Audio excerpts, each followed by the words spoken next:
The man in charge of the action will be referee Richard Steele. And now, ladies and gentlemen, from the Rio Suites Hotel and Casino of Las Vegas, Nevada, let's get ready to rumble! 2 rounds of boxing for the USBA Championship in the light heavyweight division. Introducing first, fighting out of the red corner, wearing black, trimmed in gold, and weighing in at 175 pounds, he brings a record of 45 wins against only 2 defeats, with 2 draws, 30 KOs out of 45 victories.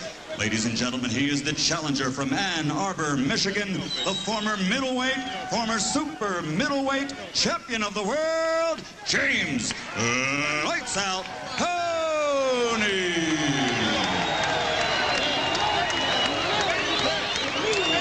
And his opponent across the ring, wearing the white trunks trimmed in red and blue, also weighing in at 175 pounds, making his first defense of this title with a professional record of 29 victories against 6 defeats, with 1 draw, 21 of those 29 victories by KO, from the Motor City, Detroit, Michigan, presenting the USBA light heavyweight champion, Anthony Hollywood Hembrick.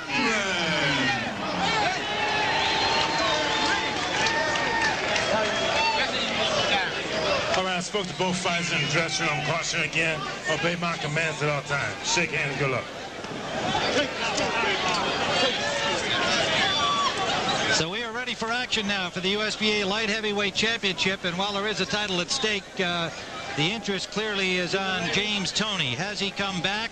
Has he improved his work habits? Does he have an opportunity to win another legitimate championship at the world level? 45 victories, 2 defeats, 2 draws, 30 knockouts along the way. Anthony Hembrick, 29, 6-1 with 21 KOs. Hembrick in white and Toney in black. We had mentioned that Hembrick has a very, very sharp left jab, but James Toney is no slouch when it comes to that jab either. Very, very good jab. I remember in the Prince Charles Williams fight, Williams' best punch is the jab, and Toney was able to out-jab him. Toney trying to crouch down, got himself off balance, and nearly got knocked down.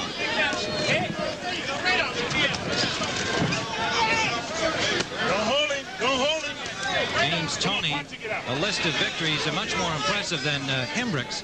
Murky Sosa, Michael Nunn, Reggie Johnson, Mike McCallum,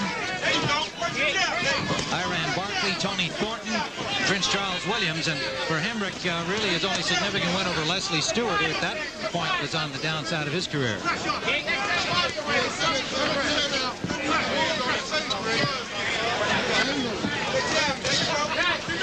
Tony's only losses to Roy Jones, and then when he moved up to light heavyweight, a shocking defeat at the hands of Montel Griffin, who was very prepared, very confident against the dissipated Toney, and did the job and earned his win. Low blow from Hembrick, and gets a warning from Richard Steele.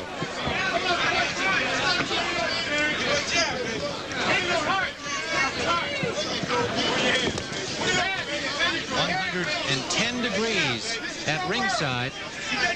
Stamina and proper training could very well be a factor in this fight if it goes any distance at all. Something we'll be watching.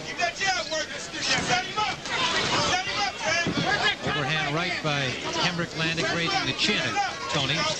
Hembrick is being a lot more aggressive in this first round than I ever remember seeing him. Usually depends on that lateral movement, but he's actually stalking James Toney right now. That could be a mistake.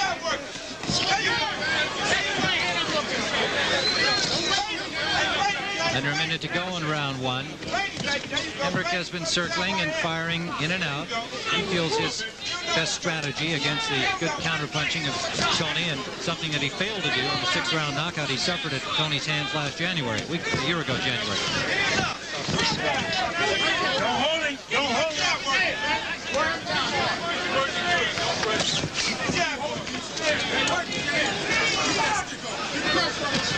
To the 30-second mark we go on round number 1. Scheduled for 12 for the USBA crown.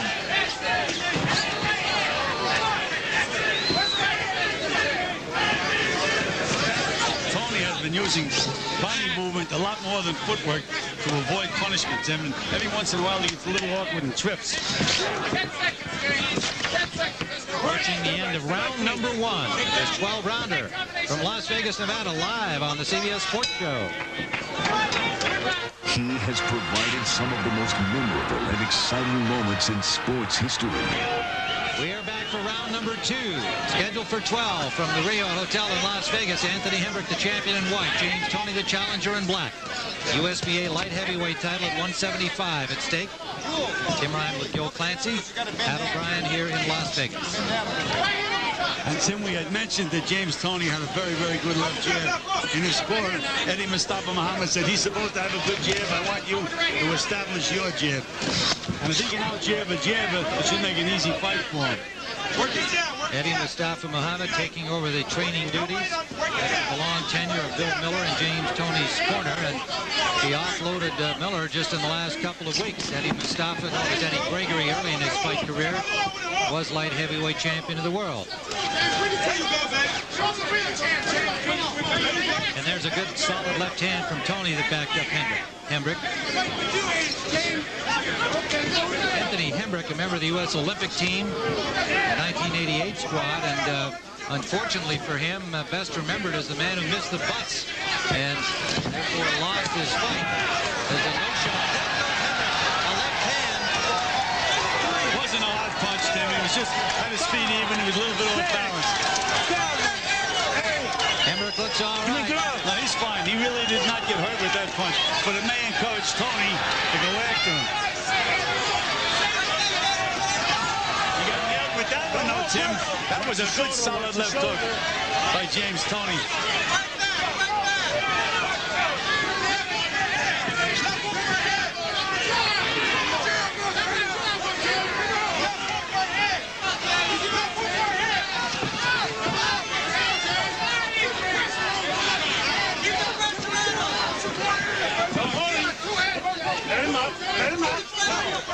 Under a minute to go in the second round. Toney has scored a knockdown. It did not appear to be, as Gil pointed out, a damaging knockdown, but points-wise it will be, unless Hembrick should rally considerably here in the final minute. Punch it, get out! Punch it, get out! Right, step back, step back, step back. The judges are Tom McDonough from Tacoma, Jerry Roth and Dalby Shirley from Las Vegas. You can see that body movement of James Toney to avoid punches. That sets him up beautifully for his counters. There's another one. Good solid counter punch by Toney. Toney looks very relaxed here in the second round. Well, Tim, coming into this fight at the weigh-in yesterday, he looked like the happiest James Toney I've seen in a long, long time. Final seconds of round number 2. Toney clubs a left hand to the face of Hembrick.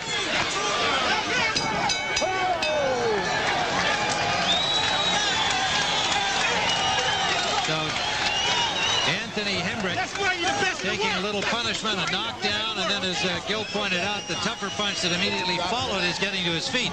Let's go back and look at the knockdown.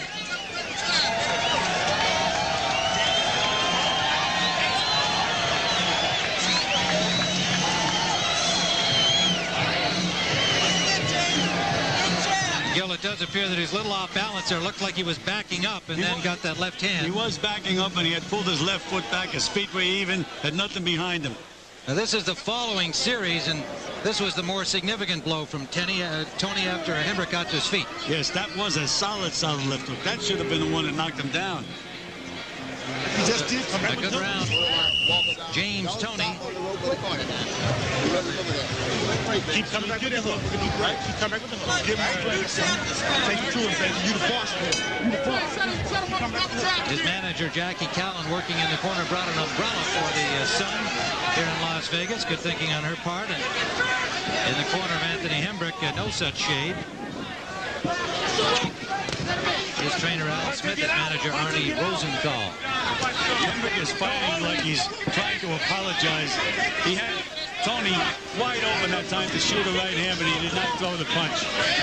That's the fight with a little more ambition, Anthony Hembrick. So speaking of ambition and talking to him before the fight, the last couple of days, he's talking about retiring at the end of this year. They have to wonder about his focus for a big fight like this on national television against the likes of Toney, but he's a very intelligent young man, and decided that at his age, 29, that one more year will be enough in the pro ranks for him. Tim, that's not a very good attitude, though, to go into a fight against the James Toney. I agree. This is the fight of his life. Not a good left hook by Toney.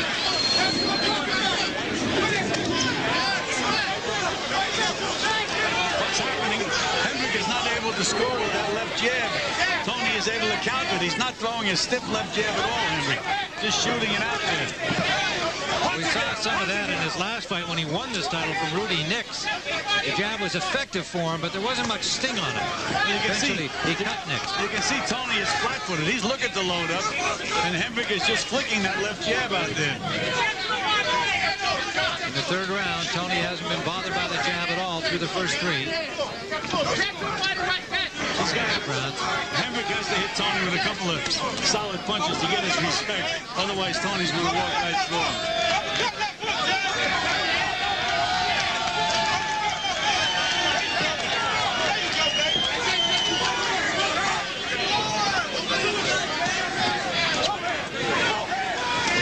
Right hand from Toney, a good one.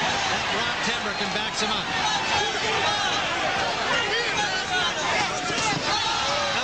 Chopping right from Toney, grazing the chin that time of Hembrick. Toney is able to take liberties because Hembrick is doing nothing to make him respect him at all.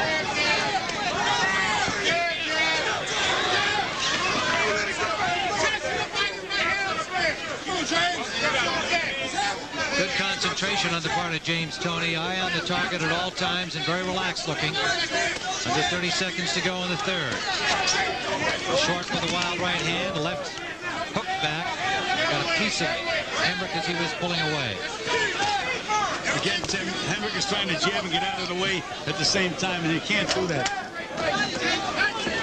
Coming to the end of round number 3 of the scheduled 12-rounder, live from Las Vegas.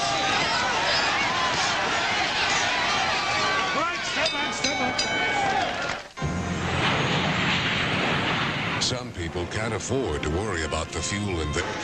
James Toney, Anthony Hembrick. For the USBA light heavyweight crown, Toney in black, Hembrick in white. This is round number 4. And Eddie Mustafa's instructions were very clear. Set him up and take him out. Sounded pretty simple. Toney's been in 13 world title fights. Hembrick only 2.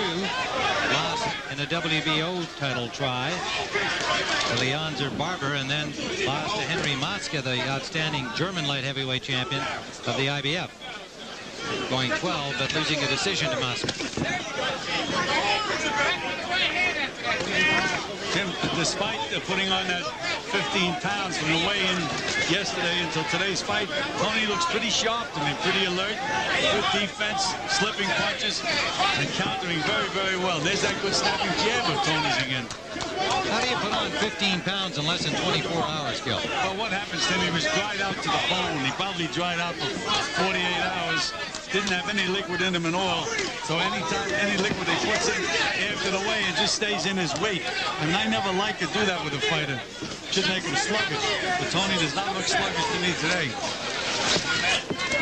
That was the first time that Hembrick threw a punch with bad intentions, but it missed. He threw the right hand down the pipe, and Toney saw it coming. He comes back with a solid right hand. And he hurt Hembrick with that right hand. Step back.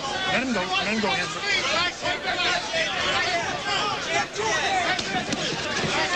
Hembrick got a left hand in, kind of a half a hook, half a jab, and Come on. knocked the knockdown, although it was a good punch from Toney. Toney looking to counter in the corner. Step back. Let him go. He's always been a very good inside fighter, James Toney, with those good short punches. He's a good all-around fighter, Tim. He's good on the outside, as he showed with Prince Charles Williams. Good strong puncher. In shape and under the proper discipline, he has it all.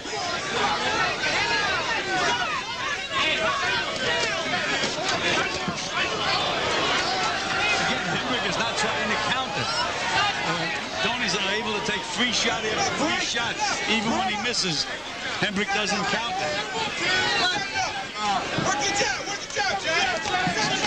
His Hembrick's been more in a backup mode here in the 4th round, as though he's looking to counter.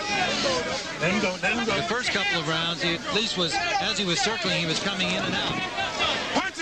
It's apparent that Toney has gained plenty of respect here as we head to the end of round 4.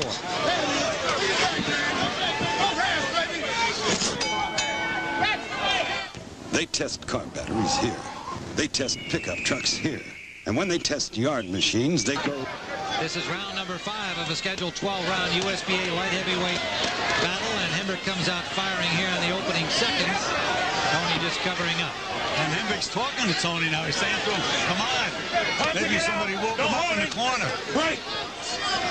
He is the champion, Hembrick, even though the audience here, and I'm sure looking in on television, views Toney as not only the favorite here, but as the more distinguished of the two based on his 2 world championship battles. A troubled young man in terms of his own self-discipline and his relationships with the people around him. Fired his longtime trainer Bill Miller, replaced him with Eddie Mustafa Muhammad. And continuing discussion that maybe he's trying to offload the champion's manager, his manager Jackie Callan, at the end of her contract. I said in his interview that you did, it didn't sound to me as if he was going to unload Jackie Callan. But you never know. Never know. Don't hold him, don't hold him. You can see the respect that Hembrick has for Toney. Right, right. A little too much on my informal scorecard here. I haven't given Hembrick a round. There's a good combination. Left and right both landed from Toney. He's definitely got Hembrick in reverse gear here these last couple of rounds. Well, the only thing that probably changed this fight around is if this heat gets to Toney. Again, you see that clever movement of Toney. He moves that body, gets out of the way of punches very, very well. And he's able to set when he does that and counter with real hard punches. Hembrick with a straight right hand. Luckily for Hembrick, it was the end of the punch. It didn't seem like a glancing blow to me. Well, it looked like it was the full extension of Toney's shorter arm. Did land, but had it been shorter, it would have finished him. But he's still wobbly here as he took that little left jab. Big left jab. Toney sensing the opportunity here, and Hembrick grabbing on.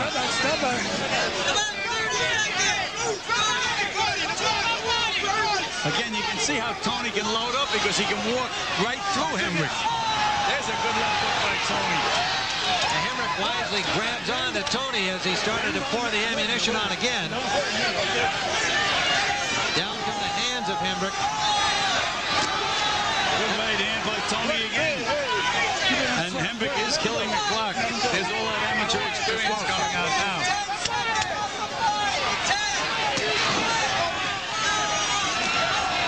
Former Armed Forces champion, member of the U.S. Olympic team, started boxing when he was 10 years old, so he knows what to do in this circumstance, but he has simply survived the 5th round under the onslaught of Toney. Can you continue?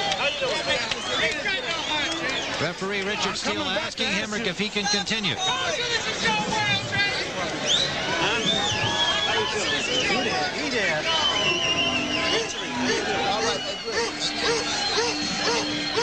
Go back into that action, see that punch that sent him down. You can see the full extension of the right hand of Toney. As you point out, was not a tremendous impact blow, but it was enough to send him down. Hit him right on the point of the chin.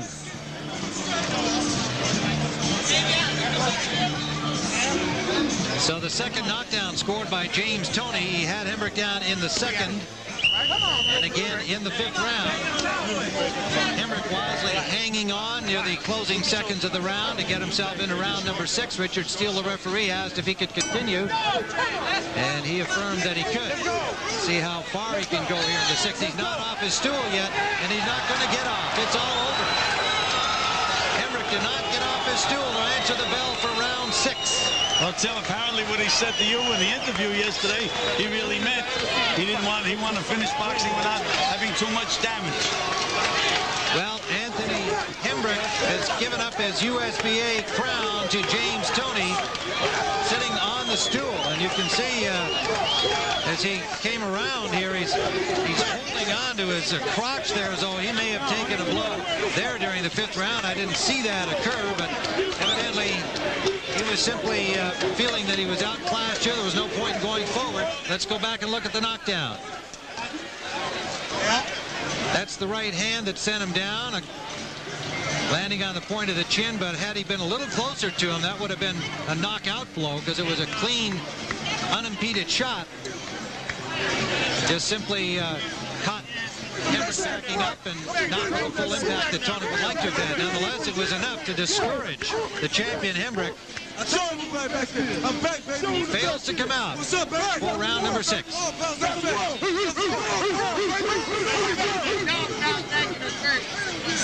Later in the round, Hembrick in a backup mode and a grabbing mode, trying to survive as he was able to do, but that's all he was able to do. Clearly a discouraged boxer between rounds, elected to not come out. So for the official announcement of the finish, let's go to our ring announcer, Michael Buffer. And referee Richard Steele calls a halt to the bout as the now former champion Anthony Hembrick is unable to answer the bell for round number 6. The winner by TKO victory, and now USBA light heavyweight champion, the former 2-time world champion, James Lights Out.